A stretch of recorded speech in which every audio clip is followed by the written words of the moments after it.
ఇంకా బంగాళాఖాతంలో ఏర్పడిన మోంతా తుఫాను ప్రభావంతో శ్రీకాకుళం జిల్లా పలాసలో భారీ వర్షం కురుస్తోంది. పలాస, కాశీబుగ్గ పట్టణాల్లో రోడ్లన్నీ జలమయమయ్యాయి. వాగులు, వంకలు ఉప్పొంగి ప్రవహిస్తున్నాయి. కాశీబుగ్గ పోస్టాఫీస్ ఆవరణ వరద నీటితో నిండిపోయింది. తీవ్ర వర్షాల కారణంగా డ్రైనేజీ వ్యవస్థ దెబ్బతింది.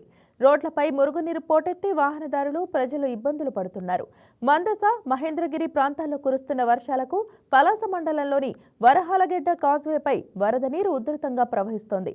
శ్రీకాకుళం జిల్లాలో ప్రస్తుతం కురుస్తున్న వర్షాలపై మరింత సమాచారం మా స్పెషల్ కరెస్పాండెంట్ పృథ్వీ అందిస్తారు.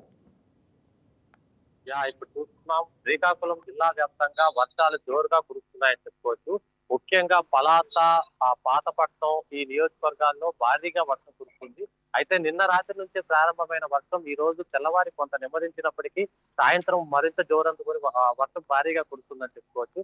అయితే ఇందులో ప్రధానంగా ఈ వర్ష సమయంలో ముఖ్యంగా మనం చూసుకుంటే ఈ ఏదైతే ఈ చెట్లు గాని అంటే భారీ ఈ తుఫాను సమయంలో ముఖ్యంగా ఈ జిల్లాల్లో ఈ సముద్ర తీర ప్రాంతం ఉన్న ఈ జిల్లాలో ఏంటంటే ఈ చెట్లు గాని భారీ గాలులు అనేవి వీస్తాయన్నమాట. ఈ భారీ గాలులు 40 నుంచి 50 కిలోమీటర్ల స్పీడ్ వేగం దాటి మరి ఈ గాలులు వీస్తుండటంతో ఈ చెట్లు గాని ఎక్కడికెక్కడ కూలి కొన్ని సంఘటనలు అయితే జరిగాయి. అలాగే విద్యుత్ కోతలు అయితే ఇప్పటికీ జిల్లాలో చాలా ప్రాంతాల్లో విద్యుత్ కోతలు అనేవి జరుగుతున్నాయి.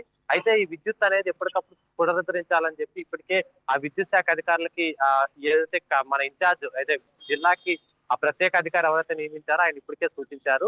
అయితే అలాగే చూసుకుంటే మురుగునీరు అయితే ఈ టౌన్లలో ముఖ్యంగా పట్టణాల్లో చూసుకుంటే ఈ శ్రీకాకుళం పట్టణంలోనే ప్రధాన ఆర్టీసీ కాంప్లెక్స్ ఏదైతే ఉందో మొత్తం జలమయమైంది.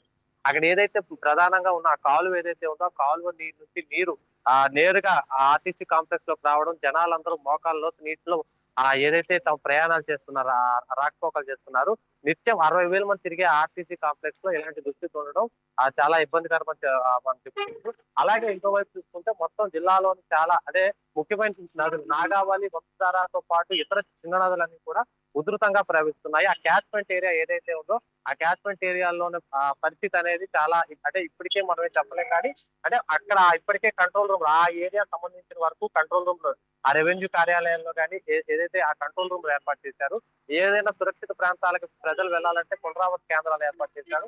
ఆ పునరావాస కేంద్రాల్లో వంట సదుపాయం కానీ, పాలు, నిత్యావసరాలు, అలాగే దీంతో పాటు పీడిఎస్ బియ్యం అంటే రేషన్ సంబంధించి జనాలందరికీ కల్లోల పరిస్థితుల్లో రేషన్ సక్రమంగా అందించే విధంగా పీడిఎస్ బియ్యాన్ని అందించాలని చెప్పి ఇప్పటికే పౌర సరఫరా అధికారులకు కూడా ఆదేశాలు జారీ చేశారు మన ఇన్ఛార్జ్ గాని, ప్రత్యేక అధికారి గాని. అయితే ఇంకా మనం చూసుకుంటే ఈ జిల్లా వ్యాప్తంగా ఈ మత్స్యకార గ్రామాలు ఏవైతే ఉన్నారో ప్రతి మత్స్యకార గ్రామంలో కూడా ఈ మండలానికి ఒకటి చెప్పున ఈ కంట్రోల్ రూమ్ ఏర్పాటు చేశారు. అలాగే మెరైన్ పోలీసులు కూడా తీరం వెంబడి ఏదైతే ఉందో వాళ్ళకి అప్రమత్తత అనేది చేస్తున్నారు.